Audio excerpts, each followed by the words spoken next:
Well, I need to be able to say my doctor told and me then I shouldn't drink, Yeah. You're my doctor now, by the way. Yeah.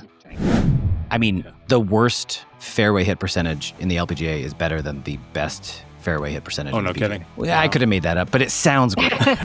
Who grew up in Connecticut?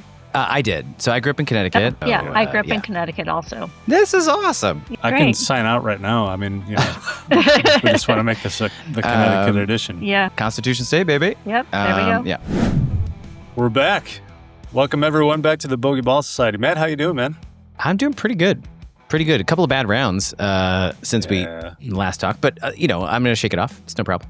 Exactly. That means that you're due for a good round the next time out. God, I hope so. Well, everybody, we got a really cool episode for you, and I want to specifically thank one of our avid viewers. I don't know if he takes it in by YouTube or listens on to the pod, but Sean C. sent us a message and said, "Hey, I'd love to have a nutrition expert. Yeah, can you do that?"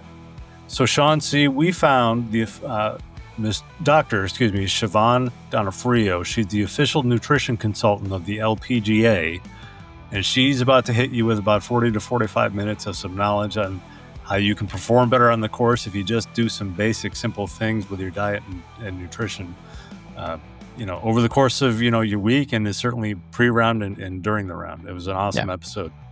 Yeah, it's super fascinating to have somebody who's an expert in something particular, and who gets paid by a professional group to help their players. Like, it's one thing to I read something on the internet and you should eat bananas on the course, which, I mean, let's be honest, I see a lot of pros eating bananas on the course. But to hear somebody whose whole career is built to help people get better was really cool. It's just three of us, super quick and easy. And to all our other listeners, listen, if you've got other requests for content, hit us up, bogeyballsociety@gmail.com. Anyway, Sean C., this one's for you. Enjoy. All right. See you on the other side.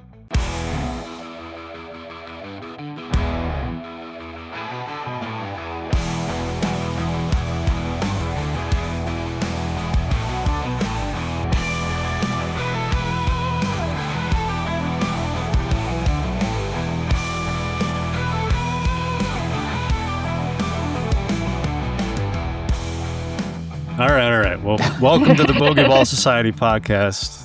To everyone, all of our listeners in Connecticut and everyone else. We're joined by a very special guest tonight. We've got Dr. Siobhan Donofrio, the official nutritional consultant of the LPGA. So very, very, very excited to have you. Thanks for joining us tonight. Thank you for inviting me. We're thrilled to have you. We've been one of our goals is to get certainly LPGA players, but just people affiliated with the LPGA, because in general, that's who I'm trying to model my swing after, because they're so efficient, and my swing speed is not far off from where they are, and being able to hit 70% of my fairways would be an otherworldly accomplishment. So so it's we're really, really thrilled to have you here. So Matt, you're already kind of triggering my curiosity. What's the average clubhead speed on the LPGA? Fast clubhead speed, my understanding is 101, 102. Okay. I think Brooke is upwards of that. Is Brooke Henderson? I think is 102, 103.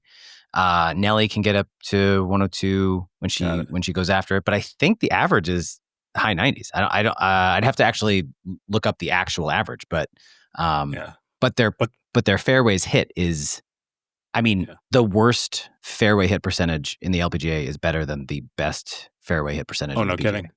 Yeah, is that real? Nuts. Well, I could have made that up, but it sounds great. Well, 67% of statistics are made up on the spot, so that's exactly right. Yeah.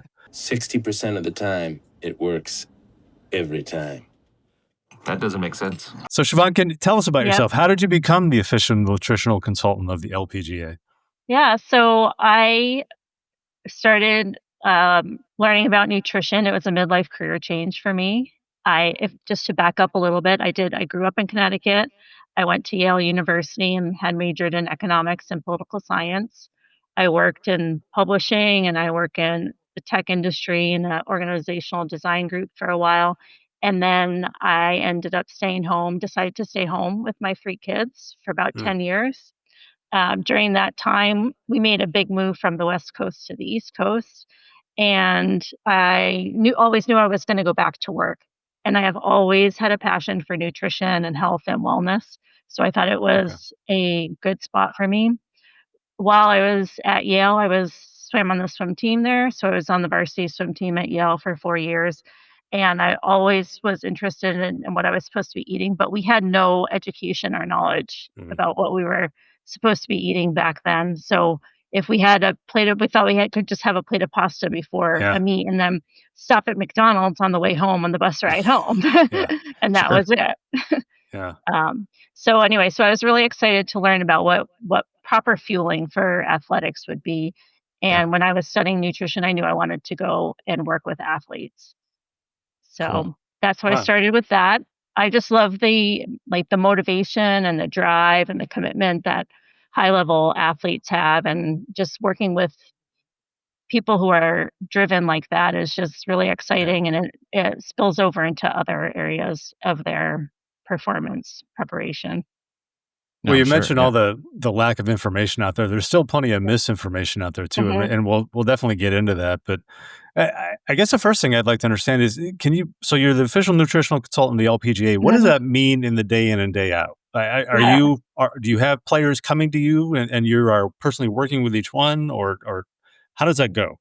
Yeah, so I started working with the LPGA in 2019, and Okay, over the years, my role has grown pretty significantly. From the first year wasn't a big budget for me, and so I only went out to a few tournaments a year, although it was also COVID, so I did most of my work virtually then. But Yep. right now, I go to 6 tournaments a year. I go to 4 LPGA events and 2 Epson events. When cool. I'm there, I have a sign-up sheet, and players can come meet with me one-on-one. I'm usually there the 2 days before tournament competition play starts, because once the Got it. tournament starts, they're kind of too busy. Sure. Yeah, so, like, if a tournament starts on Thursday, I'm there Tuesday and Wednesday. I work one-on-one with players while I'm there. When I'm at Epson events, I usually also do a group nutrition presentation, a group session, Oh, that's cool. mostly for the rookies on the Epson tour. Give Yep. them a Okay. little bit of information and a little overview of, proper fueling for golf. Yep. Okay. When I'm not at tournaments, I do work with players virtually. We have some off weeks are specific, like we have them planned throughout the year. Some of the off weeks I block my whole week out to do virtual work with any player who wants to work with me. The players don't have to work with me, it's their choice. So if a Okay. player is interested in working with me, they can reach out.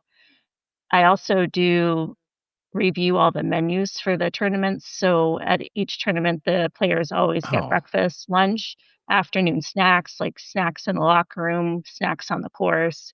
Hmm. So I review all of that as well. Okay, so to understand that, are you reviewing the menu for the tour, or are you telling the player, here's what to avoid and here's what to eat from that Oh, menu? so I guess both. Okay. All right. Yeah, Oh, that's a great question. yeah. Yeah. Each tournament Yeah. site creates their menu, and then they send it to me, and I review it, make changes, make suggestions, just so it could be the healthiest that it can be, but also leaving a little room for treats and things. So it's Yeah. not beer and a Yeah. dog like we're used to. It's not. No. It's not. Yeah. My mother was a big believer in brewer's yeast. She added it to things that had no business it being added to. She really loved to. She was a terrible cook, but a lovely human. So we ate it anyway. But are there things that you're suggesting to players, like, hey, up your you want to make sure that you're upping your protein, especially in the few days before or on the course, or because those are the things that I mean, we're amateurs. We play. I play once a week if I'm lucky. I usually have a protein bar in my bag, just in case I get hungry on the course and I don't want to. There's usually garbage at courses, unfortunately. Mhm. But I mean, it's delicious. But it's. But are there ways that you're trying to, guys, especially for the Epson tour? Like, I'm just wondering. I'm gonna guess most of these kids are college, coming out of college, or in that age range. Have they had Hot time Pockets and to? Chipotle. Yeah, like have they had time to develop any kind of knowledge on this, or is it just based on like, well, this is what I could afford? I mean, I spent a year in New York City living on ramen and mac and cheese because it was what I could afford. So it was not a great year health wise, but Yeah, so the young players just out of college do struggle a little bit because they have to, not only are they trying to fuel themselves, but they have to make their own travel plans, they have to do grocery shopping, they have to um, find a place to stay each week. And they're not, come out of oh college, wow, if you're in a big D1 program, all that's done for you. Like your laundry's done, your uniforms are washed. So they're navigating a lot when they go out the that's first year on that's tour. incredible. They have to adult. Yeah. Yeah. I didn't actually realize that somebody was doing their laundry. That's Yeah, I think uniforms get washed, what they have to wow. wear for tournaments, yeah. Yeah, all right. Yeah. I've still never had to do that. Thanks, honey. Anyway. Yeah, so I spend a lot of time with them just educating them on the basics of Mhm. nutrition, and there is a lot of questions in Yeah. what you just asked, so I'll try to go through some of them. Yeah, he does that. Sorry. Yeah. Yeah, I never have a yes or no question. It's So I work with players individually, so not everybody is getting the exact same advice or sure. information from me. It all depends on the individual player and what their needs are and what they even like to eat or what their health status is. There's a lot that goes into what my recommendations are for them. But basically, first year out on the tour, just getting comfortable with making sure you have like 3 meals a day. Sometimes they have to, Yeah. the whole planning of a week, and they're moving week after week after week, like figuring that out, like how they're going to get food, how they're going to carry it with them if they have to Yeah. travel the next week. They can't like buy a bottle of olive oil every week if they're flying on Right. an airplane. So it's kind of like navigating how to get through all of Oh that. man. Yeah. Yeah, and that's something I never ever would have thought of. So Yeah. right, if you got to go from tour stop to tour stop to tour stop, Right. that's And intense. they try to make the schedule so they stay in a similar region. So they might Yep. rent a car or have their own car and drive from place to place. And that makes it a lot easier for them to plan out what they're Sure. going to make and what they're going to eat each week. So Yeah. is that more so the concern than kind of in-round nutrition? Because I don't think the casual golf observer really thinks about just what a grind professional golf is between the travel, then you show up Yeah. and the practice, the pro-ams, several rounds in a row, several days, and then Yeah. traveling to the next one right away. I don't think casual golf fans appreciate that. Yeah, it's really hard, and their tee times are all over the place, Yeah. so it Yep. really messes with their like, having a regular meal schedule. Because Yeah. one day their tea time might be 7 a.m., the next day it's 2:15, and it's up and down all Yeah. week, and then they have, like, Monday's travel day, so you never know how long that's gonna take. So, yeah, it's hard to manage. And the biggest thing that I recommend is just you have to have a plan every Yeah. week. Yep. Know where you're going, know where you're going to buy food, know where restaurants are available to you. If you have to eat fast food, have a good idea of like what's the best thing to get at a fast Yep. food restaurant. Yeah. Yeah. And then we do spend a lot of time with individual golfers on what are you eating before you go out to play? What are you eating on the course? And then what do you eat for your recovery meal? Again, beer and a dog. Based on the sales data, it's the top in-round snack. But so does that? Do I understand correctly then that, I mean, I suppose the main challenge is just maintenance of strength and energy over the course of the season?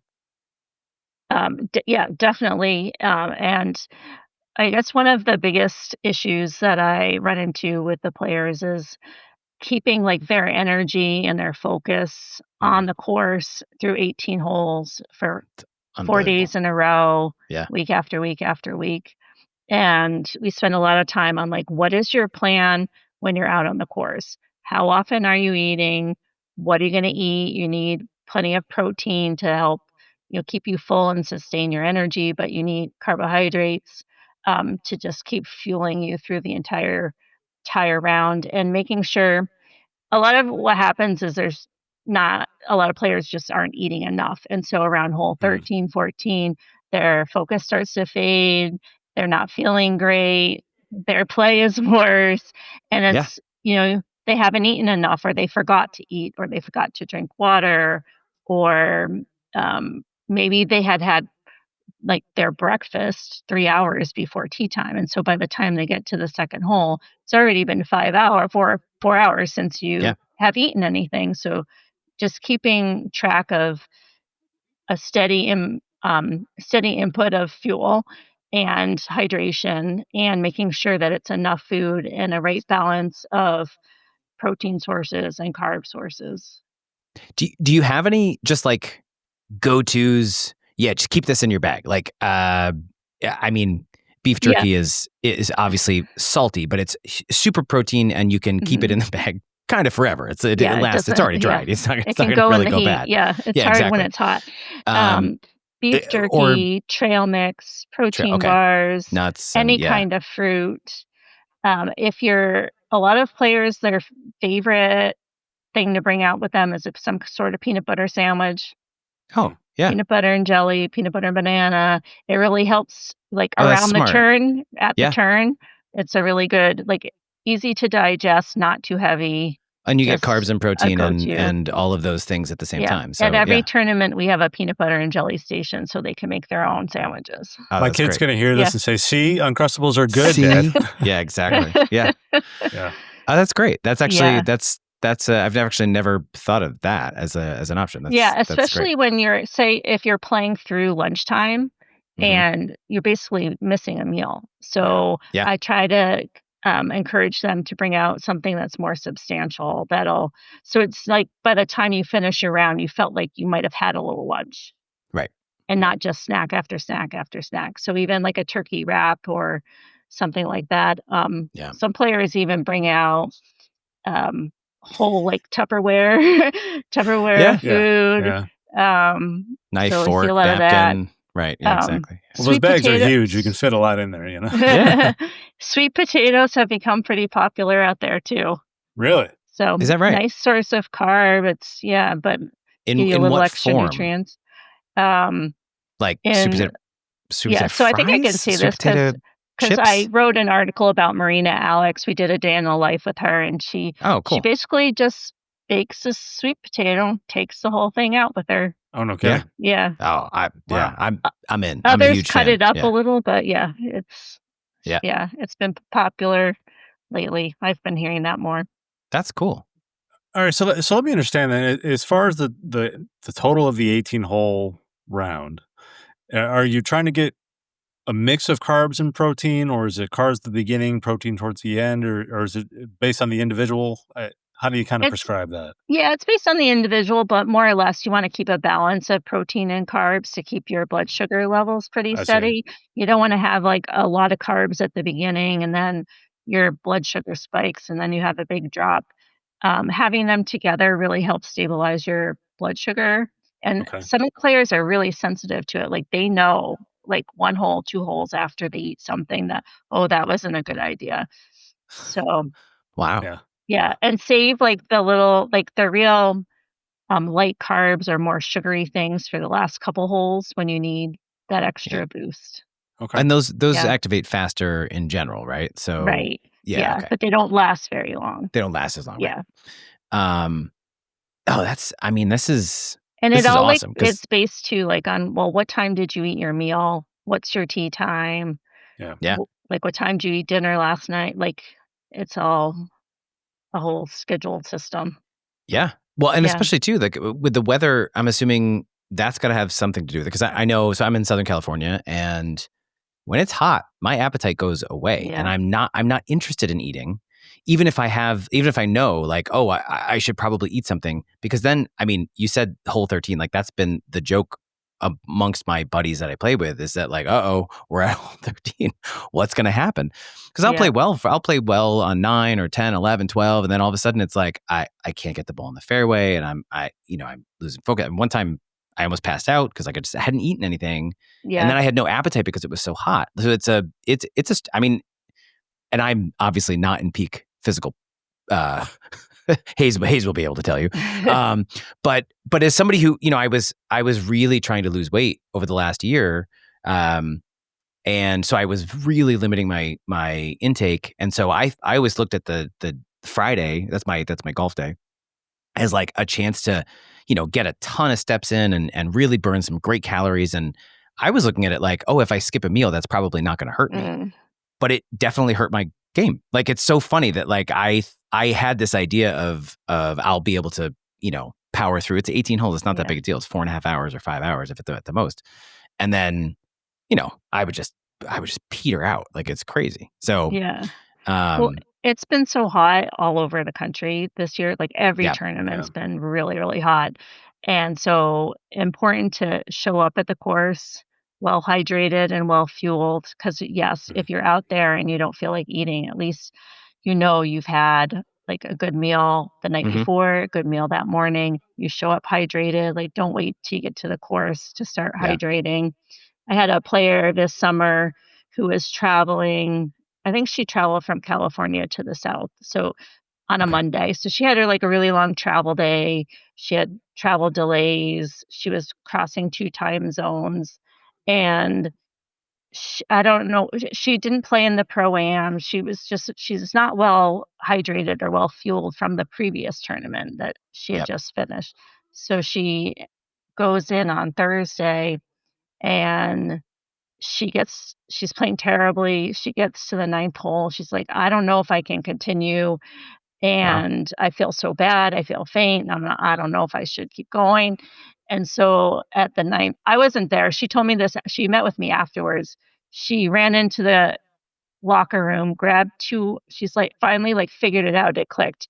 I haven't eaten anything. I'm dehydrated. Like, I need to go. She ran into the locker room after the 9th hole, grabbed 2 Uncrustables and a big Gatorade and down those. And like, she started to feel better. She kind of rebounded a little, but her round wasn't good at all. And so the next day she was more prepared, but by then it was too late. So, and she missed the cut. Like, she played much better on the Friday, but too late. So yeah, it's incredible. That's definitely showing up to the course ready. Yeah. Like, is there? I've heard this anecdotally, so I have no idea if this is based on reality. But I know I have friends who are runners, and they carbo load the night before a big race. Is that still? I mean, this is 20 years. Well, that's ago, what you were doing in your swimming days, right? I mean, yeah, but we didn't really understand what carb loading was or is. Right, but it was. Is there a theory still of, because I had heard something just recently was you're eating the day before for the performance the next day, and I don't know if that's actually true or if that's just like an old wives' tale or something. But is there, for somebody who golfs on Friday, these players are, I mean, they're through the ringer Monday, Tuesday, Wednesday, and then they're expected to just show up and be incredible on Thursday. So is there a thing that you can say, well, at least on Wednesday night, eat a great dinner, and then, are you suggesting they keep? Well, let's just focus on that one. I'll just ask the one. Well, so are is you your question, suggesting is carb loading real? No, I guess my question is like, is that a thing? Like your dinner before your round, the night before? It definitely can make a difference for sure. Okay. Depending on what you're having. If you're having a meal that's super rich, super high in fat, it's hard. It's like a huge steak and like pasta fettuccine or fettuccine alfredo or something. Yeah. Like, your body is going to work really hard overnight to digest that. And it's going to mess with your sleep. It's going to mess with your energy level. You might wake up groggy, foggy, lethargic. So definitely the dinner the night before definitely plays a role in how you feel the next morning. Got it. What's your take on?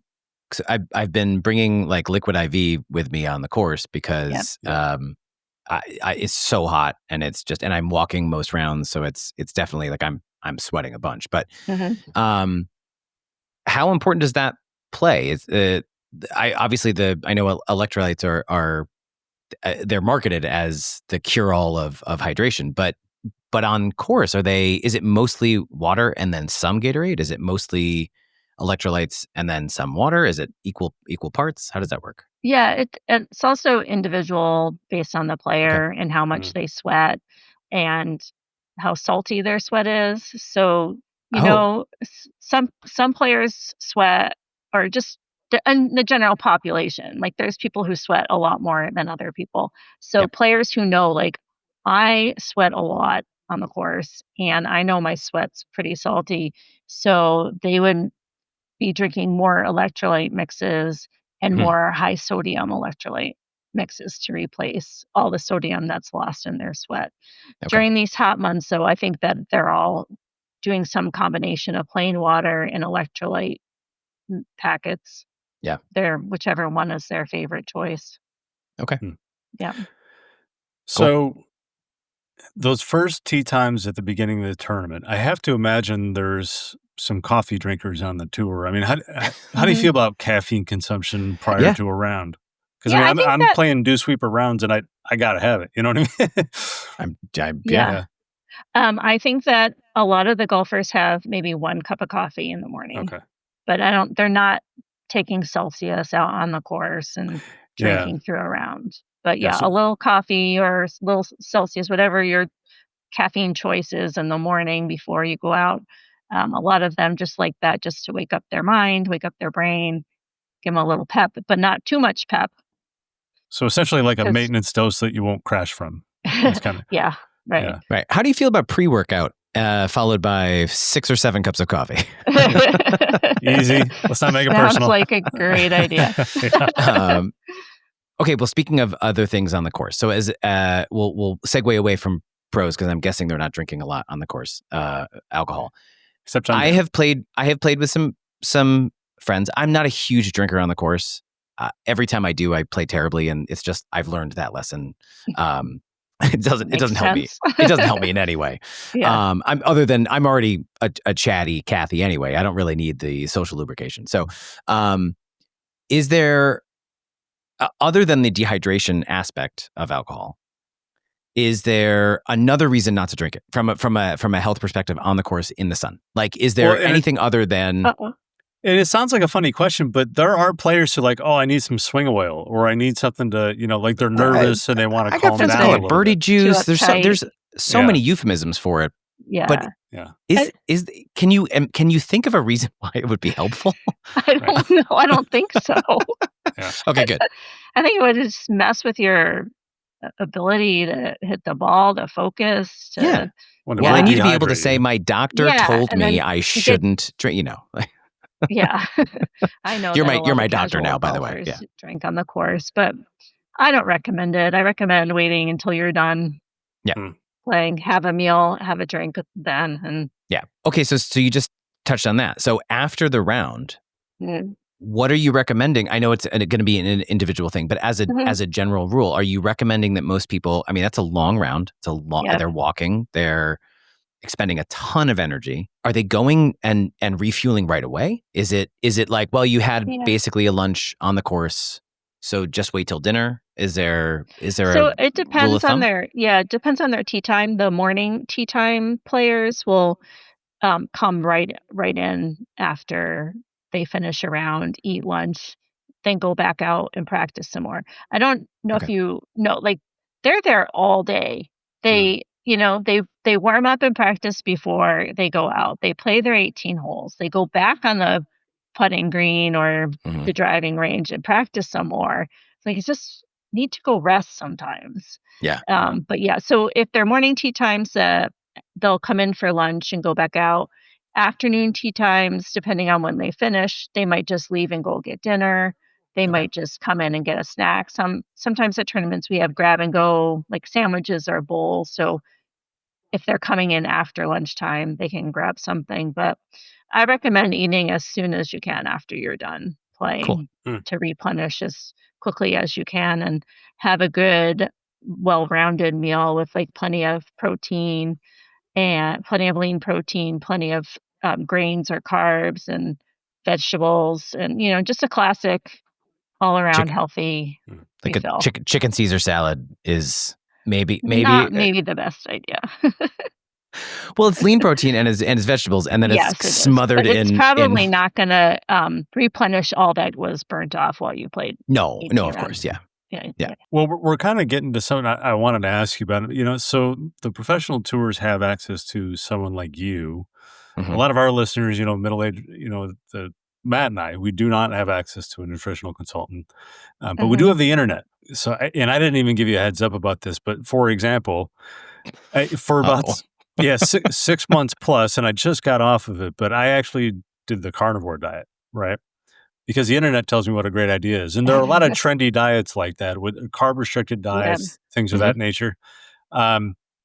Is that all misinformation in your mind, or is that, is there a time and place to pursue those kind of diets, or is there just some really bad ideas out there that one should steer clear of? Well, there's a little bit of all of that for Okay. sure. Yeah. So a lot of diets like the carnivore diet or paleo diet or Keto. Keto, yeah, exactly. you're eliminating whole food groups Mhm. from your diet. So if you're going to go on a diet like that, you have to be careful about not missing nutrients and making sure you're making up for it some other way. Like a diet that's Okay. devoid of fruit and vegetables, you're probably missing out on a lot of vitamins and minerals that your body needs. Okay, so if I take my Flintstone gummies, I'll just make up for that, right? And I'm good to go. Yeah, right. Oh, it's funny that. But then some people just feel better when they're on a diet that doesn't have as many carbs. It's not generally recommended for athletes to have a low carb diet, but if you're somebody who just feels better eating a low carb diet, that's one thing too. Yeah. Sure. Yeah. Well, it appealed to me because I'm a worker outer, right? And I take the health and fitness stuff pretty seriously, and I pursued that diet largely based of body composition concerns. But I recently kind of had a bit of an epiphany where we talked about it earlier about the SAC system. It's a speed training system. I have been toiling for those same 6 months at kind of the same 107 mile an hour training speed. And about 2 weeks ago, I kind of fell off the wagon on the diet side, and I had about 36 hours of carbohydrates. And then I did a stack training session and picked up 5 miles an hour just out of nowhere. That's and awesome. it occurred to me, I wonder if I've been training in some sort of glycogen depleted state for 6 months. Yeah? Okay. Yeah. You had a little bit more energy that day. Yeah, I guess I'm going to have to eat some carbs. Yeah. Yeah, but it does that does make sense. Like that gives you energy, gives you I would assume it's with most things it would be in balance.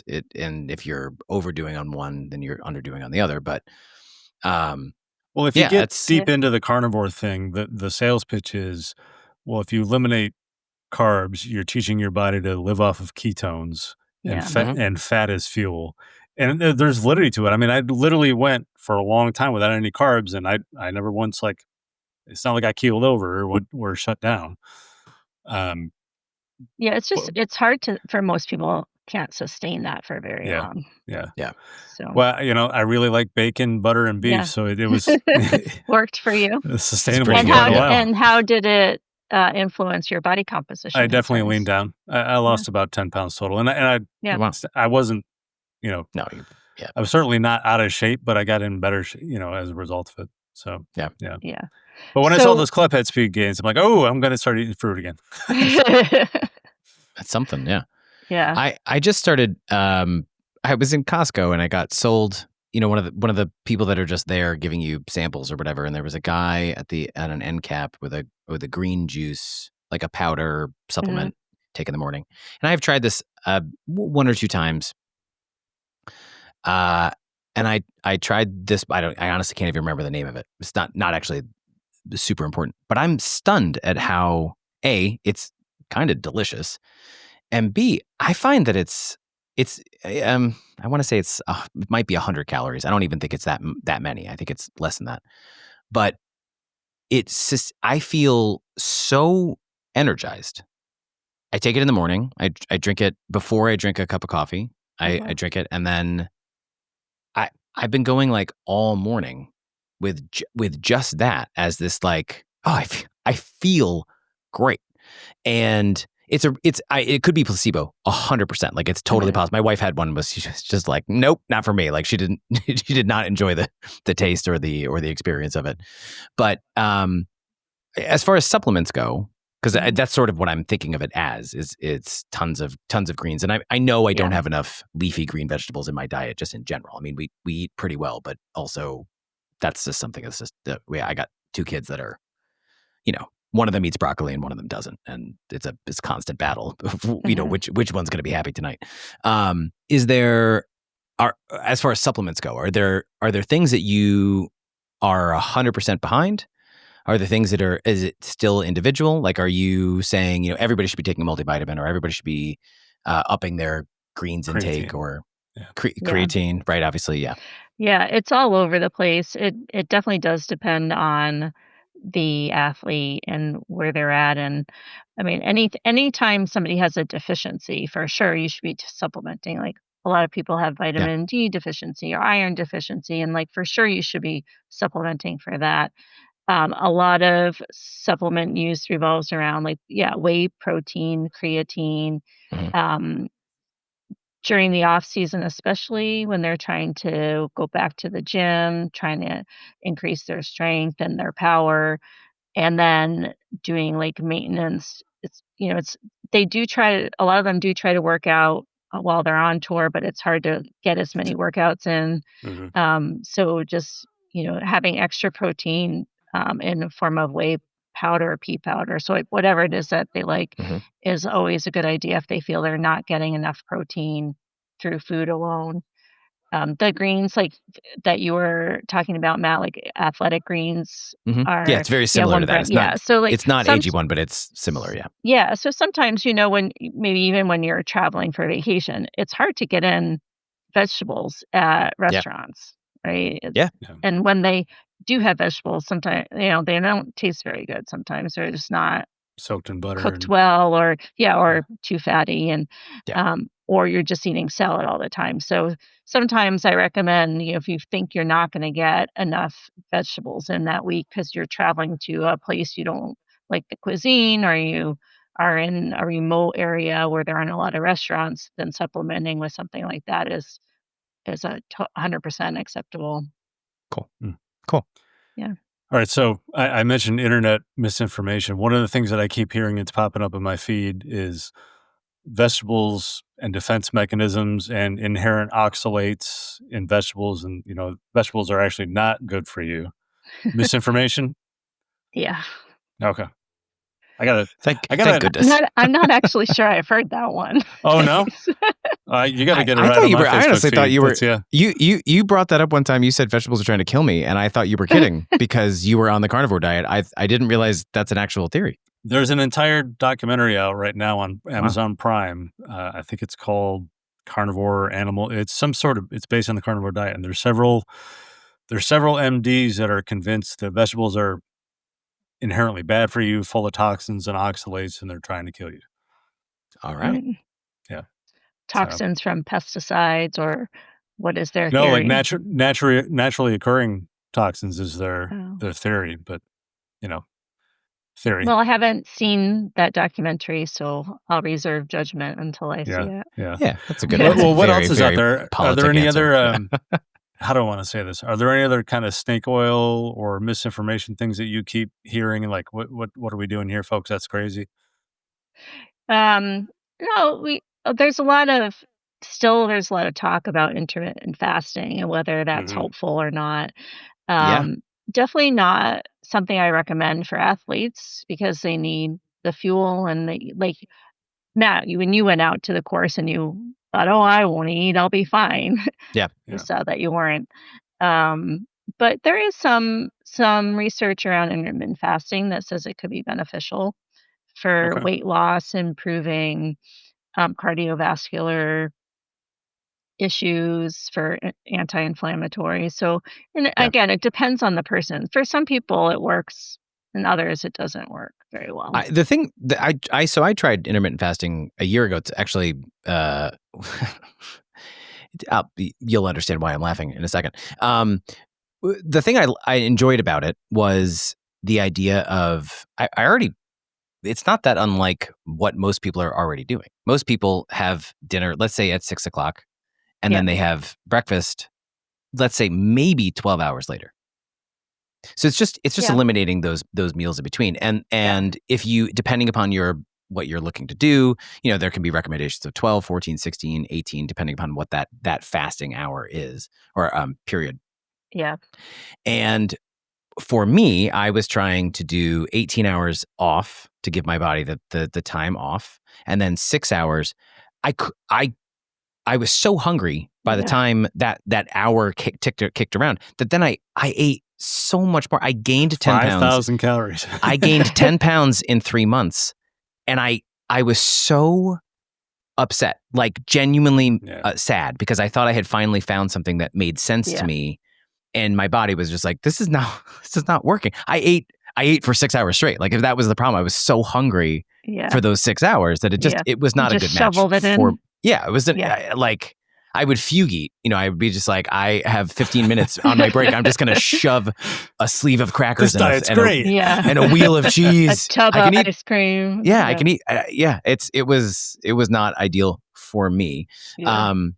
But I can see, just like with everything, I think you find something it's whatever, the confirmation bias, like, oh, this sounds good to me, and and this doctor said that it's a good idea, so I'm gonna do it, and it's gotta work. So I think the reality is, I was actually having this conversation with my kids this morning about, what's the difference between being skinny, being fit, being fat, being like these different things. And I've struggled with my weight my whole life. My whole adult life. And I was trying to explain the idea that the stomach can expand. Like, if you eat too much, your stomach expands and then now you're hungry all the time, as opposed to, saying, oh, I'm full, I'm taking a normal amount of time or whatever. And it's hard once you've done it to go backwards. It's why weight loss can be difficult, why these things can be hard. It's why eating enough protein, if you're trying to, get stronger, can be hard. It can be hard to eat that much protein. Yeah.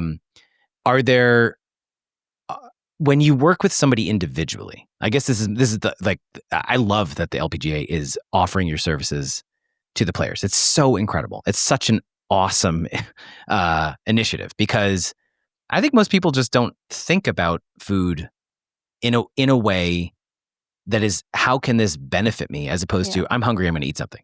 Mm-hmm.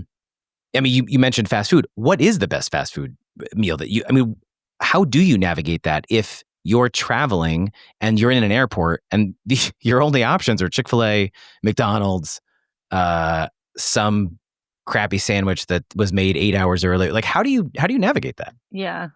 So I just wanted to back up with something else that you said, but golfers and athletes and other sports, like, you have your golf coach, you have your athletic trainer, you might have your physical therapist, you have your caddy, you have all these other people on your team, and adding in working with a dietitian can make a huge difference, because I can work to help enhance the work a player is doing, either with their coach in the gym, sleeping, sports mental performance work. So a lot of it is all intertwined. So leaving it, like, including it as like a little extra something that a player or athlete in any sport, or even casual exerciser or casual player, can add in, that can make just enough difference that it could mean just a difference of 1 or 2 strokes a day,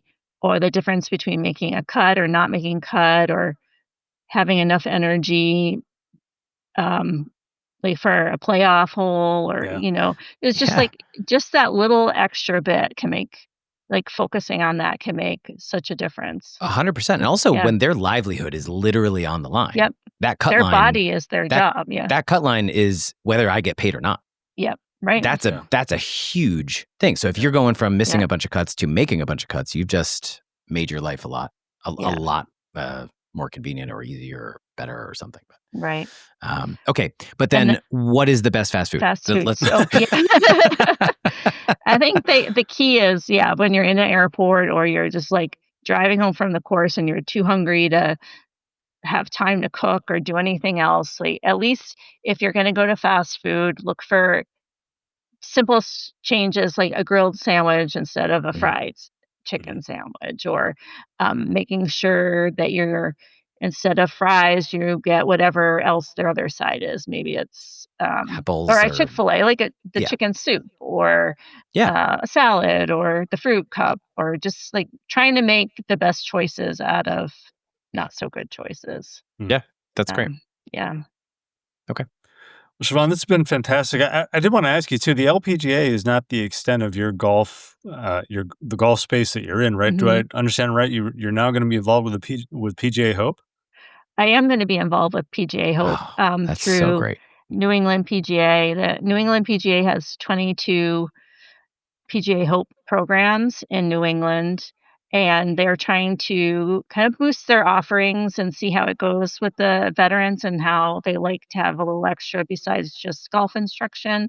So I will be going to a few sessions this fall and just do a short 15-minute talk on nutrition, and then just stay around for the whole session so that if there are participants who have individual questions, they can come and ask me any That's question that they great. want. So you'll be And it's a available to veteran golfers then.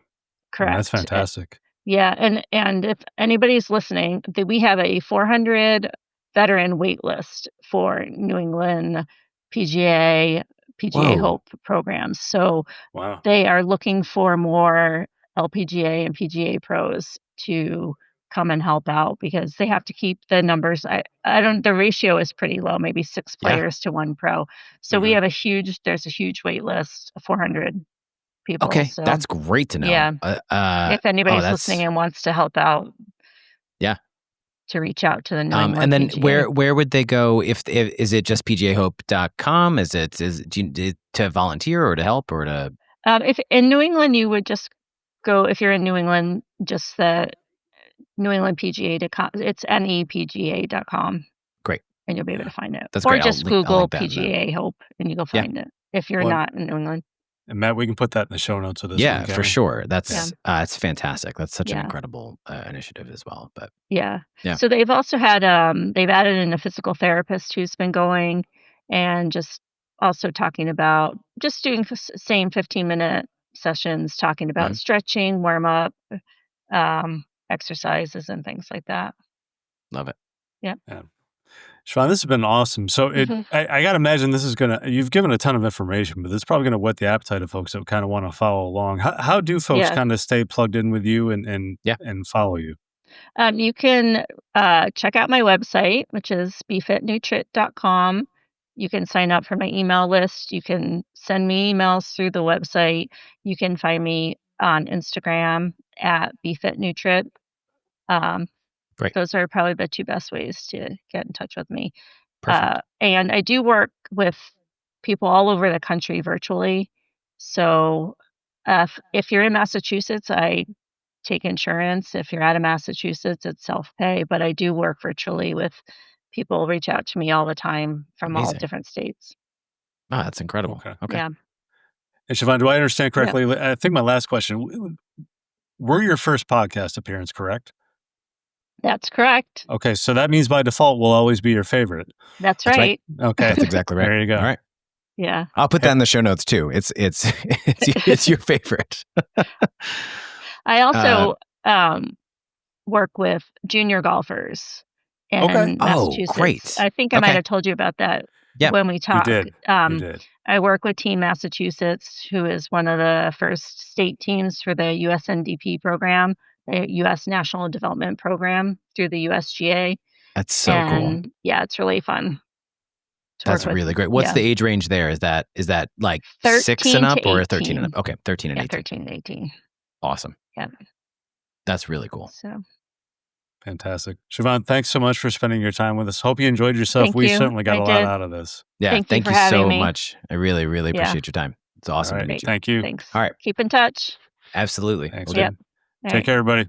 All right. Thanks, everybody. We'll see you next week. Hey. Bye. Bye.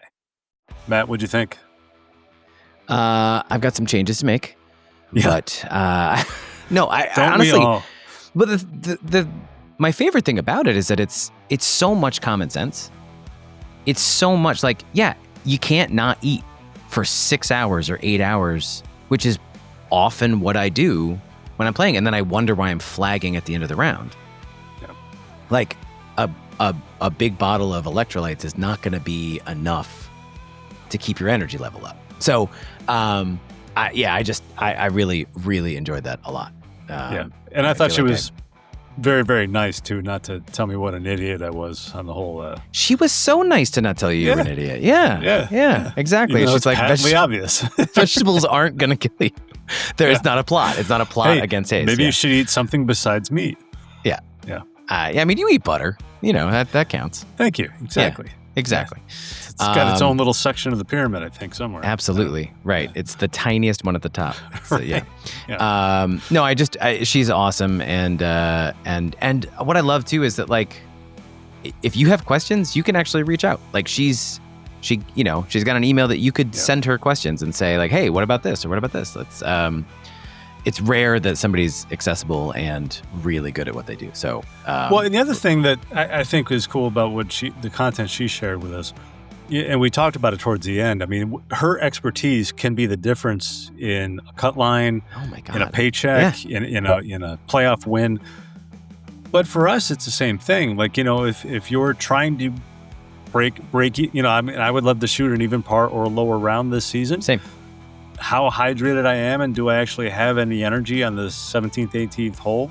Right. Can very much be influenced by the kind of knowledge and advice that she's dispensing. So, I mean, sure, she's the official nutrition consultant of the LPGA.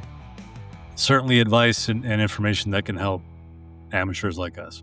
Yeah, 100%. I mean, I think, I'm genuinely excited. I'm like, what can I do for this Friday to be properly hydrated, properly fed, properly, got the right stuff in throughout the round, and see what happens. Like, see if it makes an immediate. It can't be worse on the second hole and crack open a beer anyway. It can't be worse than the last 2 rounds, but I mean, it could always be worse. Let's be honest. Right. Yeah. You said it. The golf gods are going to get you. Sorry, I said it. I tried to correct it. Anyway, it was awesome, and thanks again to Siobhan. It was really cool, and we loved being her first podcast. That was super cool. Yeah. All right. Remember, folks, bogeyballsociety@gmail.com. Find us on Instagram. Happy to entertain your requests.